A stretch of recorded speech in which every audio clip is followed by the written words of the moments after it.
প্রিয় শিক্ষার্থী, Khagrachari cantonment public school and college কর্তৃক অনলাইন ক্লাসে তোমাদের স্বাগতম।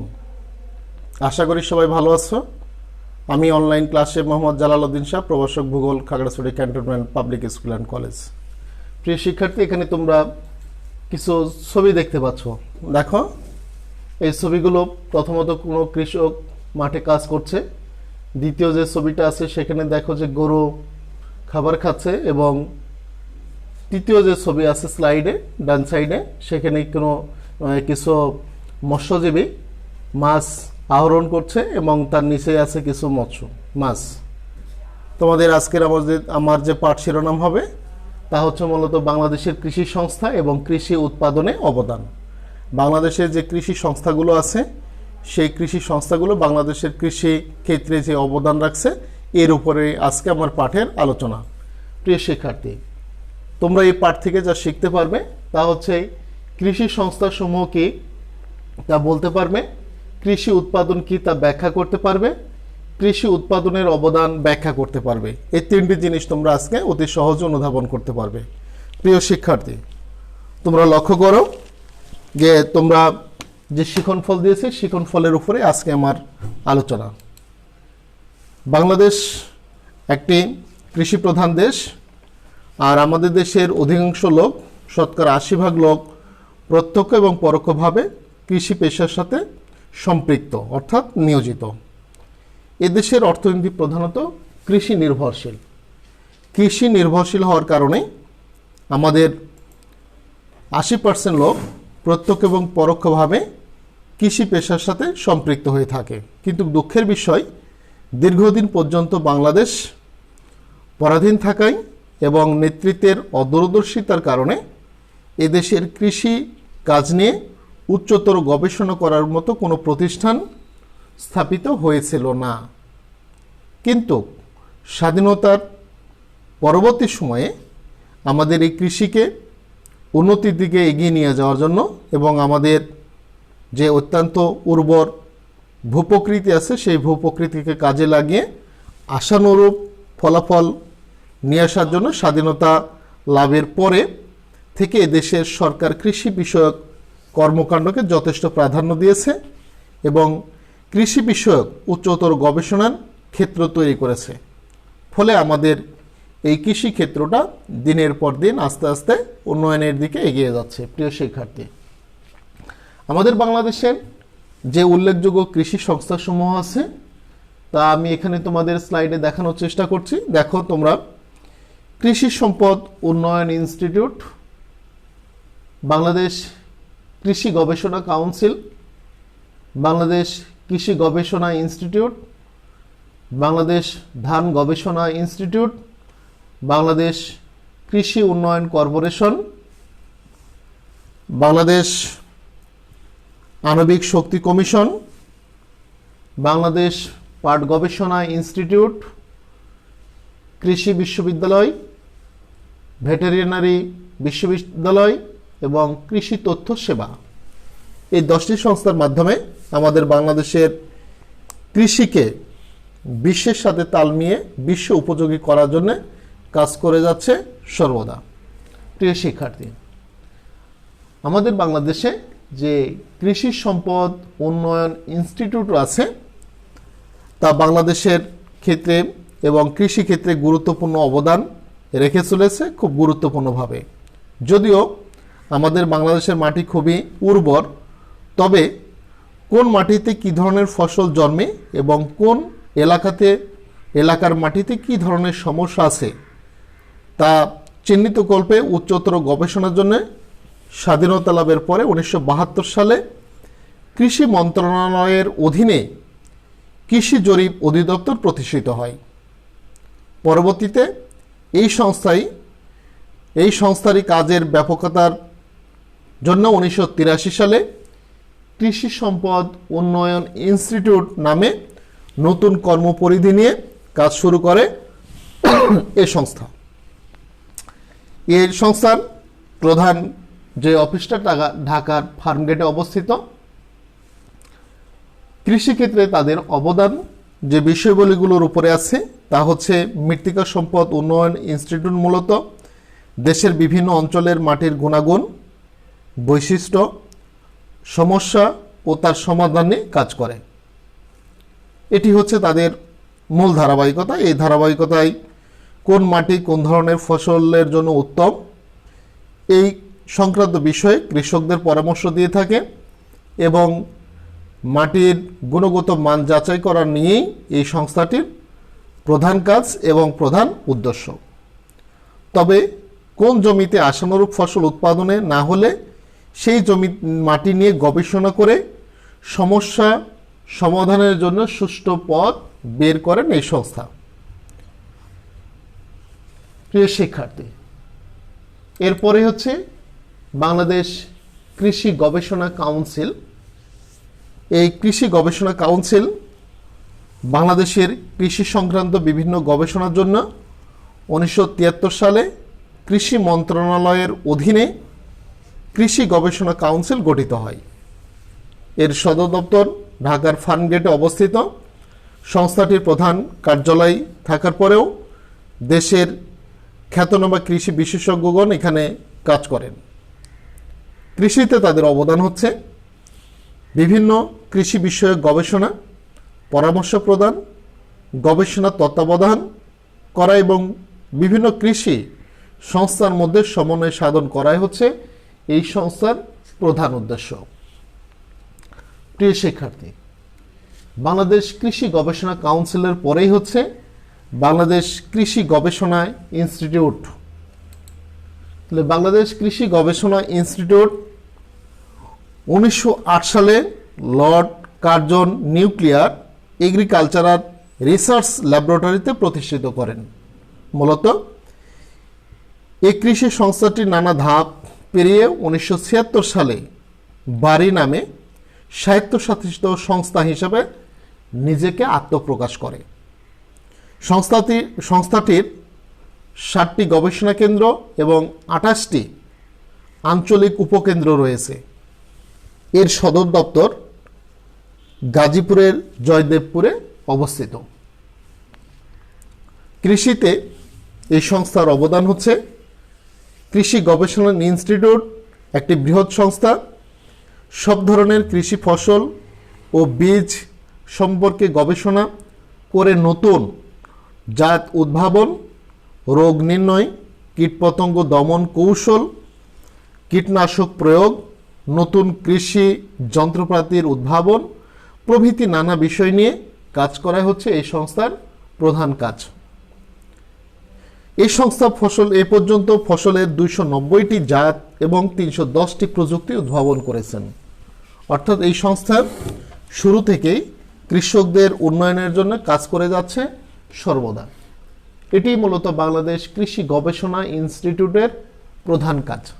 প্রিয় শিক্ষার্থী, এরপরে বাংলাদেশ ধান গবেষণা ইনস্টিটিউট। বাংলাদেশের ধান গবেষণা ইনস্টিটিউটটা 1970 সালের পূর্ব পাকিস্তান ধান গবেষণা ইনস্টিটিউট নামে পরিচিত ছিল, কিন্তু স্বাধীনতার পর থেকে বাংলাদেশ ধান গবেষণা ইনস্টিটিউট নামে নতুনভাবে তার যাত্রা শুরু করে। ঢাকার অদূরে গাজীপুরে প্রায় 77 হেক্টর জায়গা জুড়ে বিআরআর এই সংস্থা অবস্থিত। এছাড়া সারা দেশে সংস্থাটির 9টি আঞ্চলিক উপ কার্যালয় রয়েছে। কৃষিতে এই সংস্থার অবদান হচ্ছে ধান বাংলাদেশের যেহেতু প্রধান কৃষি ফসল, আর এই ধান সংক্রান্ত বিভিন্ন গবেষণা যেমন ধানের উচ্চ ফলনশীল বিভিন্ন জাত উদ্ভাবন, রোগ নির্ণয়, কোন ধরনের মাটিতে কি ধরনের ধান জন্মে তা বের করা তথা ধান সংক্রান্ত যাবতীয় গবেষণা করাই হচ্ছে এই সংস্থার মূল কাজ। এর 9টি আঞ্চলিক উপকেন্দ্র রয়েছে, যার মাধ্যমে সারা বাংলাদেশে এই সংস্থাটি কাজ করে যাচ্ছে। প্রিয় শিক্ষার্থী, এরপরে হচ্ছে বাংলাদেশ কৃষি উন্নয়ন কর্পোরেশন। বাংলাদেশ কৃষি উন্নয়ন কর্পোরেশন অর্থাৎ বাংলাদেশ এগ্রিকালচার ডেভেলপমেন্ট কর্পোরেশন এই সংস্থা 1961 সালে তাদের যাত্রা শুরু করে। যাত্রা শুরু করার পূর্বে এই সংস্থাটার নাম ছিল east Pakistan agriculture development corporation, যা পরবর্তীতে স্বাধীনতা লাভের পরে বাংলাদেশ কৃষি উন্নয়ন কর্পোরেশন নামে নামকরণ করে নতুনভাবে এর যাত্রা শুরু করে 1976 সালে। বিএডিসি নামের সংস্থাটি তাদের যাত্রা শুরু করলেও এটি ঢাকার অবস্থিত কৃষি মন্ত্রণালয়ের অধীনে এই সংস্থাটা কাজ করে যায় সর্বদা। কৃষিতে এই সংস্থার অবদান হচ্ছে সমগ্র দেশের কৃষি এবং কৃষকদের উন্নয়নকল্পে সংস্থাটা কাজ করে যায় সর্বদা। কাজের সুবিধার্থে দেশের সকল উপজেলায় পর্যায়ে এই সংস্থার কার্যালয় আছে। এই সংস্থাটি মূলত বিভিন্ন ধরনের ফসলের বীজ সংরক্ষণ এবং সময়মতো সরবরাহ, সেচ প্রদান, ফসল সংরক্ষণ এবং সরবরাহ, সার প্রয়োগ, সার সরবরাহ প্রভৃতি গুরুত্বপূর্ণ বিষয়ে কাজ করে যাচ্ছে সর্বদা। প্রিয় শিক্ষার্থী, এরপরেই অবস্থান হচ্ছে বাংলাদেশ আণবিক শক্তি কমিশন। বাংলাদেশ আণবিক শক্তি কমিশন অর্থাৎ পরমাণু শক্তি ব্যবহারের মাধ্যমে কৃষিতে সব ধরনের উচ্চতর গবেষণার জন্য 1973 সালে বাংলাদেশ আণবিক শক্তি কমিশন গঠিত হয়। এই সংস্থার সদর দপ্তর ঢাকায় বাংলা একাডেমির পাশে এবং সাভারের গণক বাড়িতে অবস্থিত। এই সংস্থার মূল কার্যালয়। কৃষিতে এই সংস্থা অবদান রেখে চলেছে সর্বদা।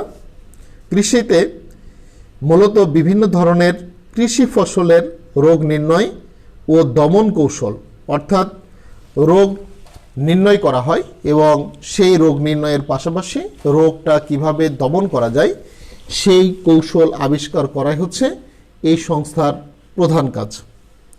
প্রিয় শিক্ষার্থী, এরপরে হচ্ছে বাংলাদেশ পাট গবেষণা কৃষি বিশ্ববিদ্যালয়। কৃষি বিশ্ববিদ্যালয় বাংলাদেশের ভবিষ্যৎ নাগরিকদের কৃষিতে বা কৃষি বিষয়ক কাজের দক্ষ জনশক্তি হিসেবে গড়ে তোলাই হচ্ছে বাংলাদেশ কৃষি বিশ্ববিদ্যালয়ের মূল কাজ। এছাড়াও বাংলাদেশে এ পর্যন্ত 4টি পূর্ণাঙ্গ কৃষি বিশ্ববিদ্যালয় প্রতিষ্ঠিত করা হয়েছে, যার মধ্যে হচ্ছে বাংলাদেশ কৃষি বিশ্ববিদ্যালয়, যেটি ময়মনসিংহে অবস্থিত। এছাড়া শেরে বাংলা কৃষি বিশ্ববিদ্যালয়, যা ঢাকায় অবস্থিত। সিলেট কৃষি বিশ্ববিদ্যালয়, যা সিলেটে অবস্থিত, এবং বঙ্গবন্ধু শেখ মুজিবুর রহমান কৃষি বিশ্ববিদ্যালয়, যা গাজীপুরে অবস্থিত।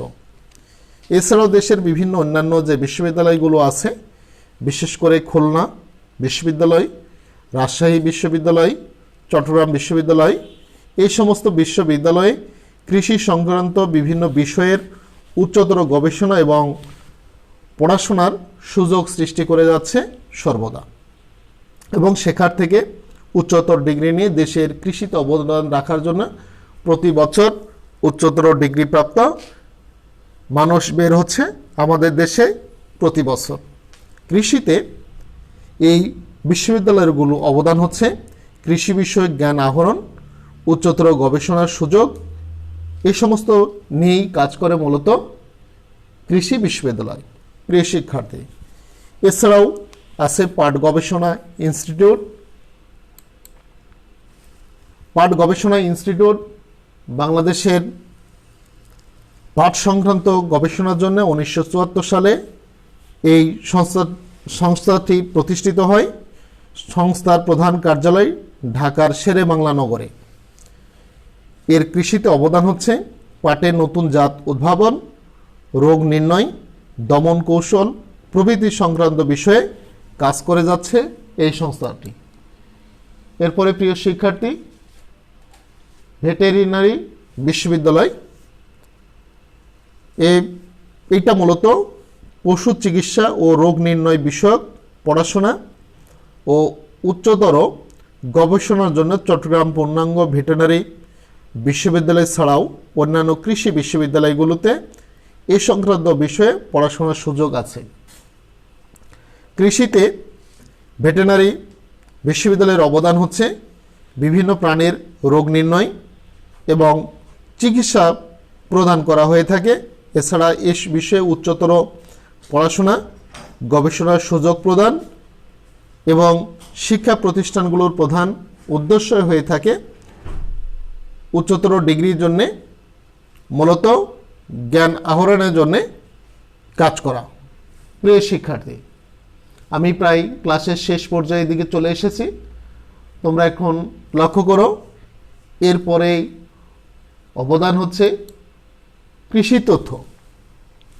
কৃষি তথ্য সংক্রান্ত বিষয়ে সব ধরনের কৃষি সেবা প্রদান করাই হচ্ছে এই সংস্থার প্রধান কাজ। সব ধরনের কৃষি সেবা সংক্রান্ত যে তথ্য আমরা পেয়ে থাকি সেই তথ্যগুলো নিয়ে কাজ করে এই সংস্থা। 1969 সালে এই সংস্থাটি প্রতিষ্ঠিত। এর লক্ষ্য হলো কৃষি এবং কৃষি সংশ্লিষ্টদের কৃষি বিষয়ক জ্ঞানে সমৃদ্ধকরণ। প্রিয় শিক্ষার্থী, কৃষিতে এর অবদান হচ্ছে কোথাও কোনো নতুন ফসলের জাত উদ্ভাবন হয়েছে কিনা, কোন এলাকায় ফসল উৎপাদন ব্যবস্থা কেমন, কোন ধরনের রোগের কি প্রতিরোধ ব্যবস্থা করা দরকার, নতুন চাষাবাদ পদ্ধতি, এ নানা বিষয়গুলি নিয়ে এই সংস্থাটা কাজ করে থাকে সর্বদা। প্রিয় শিক্ষার্থী, আমি তোমাদের প্রত্যেকটা স্লাইডে ছবি দিয়ে বোঝানোর চেষ্টা করেছি, যা তোমরা সহজে দেখার চেষ্টা করেছো। আমাদের বাংলাদেশে যে কৃষি সংস্থাগুলো আছে সেই কৃষি সংস্থাগুলো সর্বদা মূলত দেশের আর্থসামাজিক অবস্থা বিবেচনা করে কৃষি বাংলাদেশের যেহেতু প্রধান পেশা, সঙ্গত কারণেই কৃষি পেশার সার্বিক উন্নয়নকল্পে এই সংস্থাগুলো কাজ করে যায় সর্বদা। প্রিয় শিক্ষার্থী, তোমরা সহজে অনুধাবন করার চেষ্টা করেছো।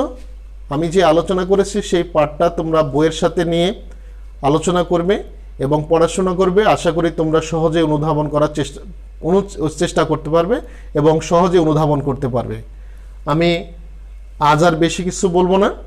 তোমাদের যদি কোনো প্রশ্ন থাকে তাহলে কমেন্টস বক্সে তোমরা প্রশ্ন করবে, আমি সেখান থেকে তোমাদের সহজে উত্তর দেওয়ার চেষ্টা করব। আজ আর বেশি কিছু নয়, তোমাদের একটি বাড়ির কাজ লিখে নাও। দেশের অর্থনীতির উপর কৃষি ক্ষেত্রের যে কোনো 3টি গুরুত্ব বিশ্লেষণ করো।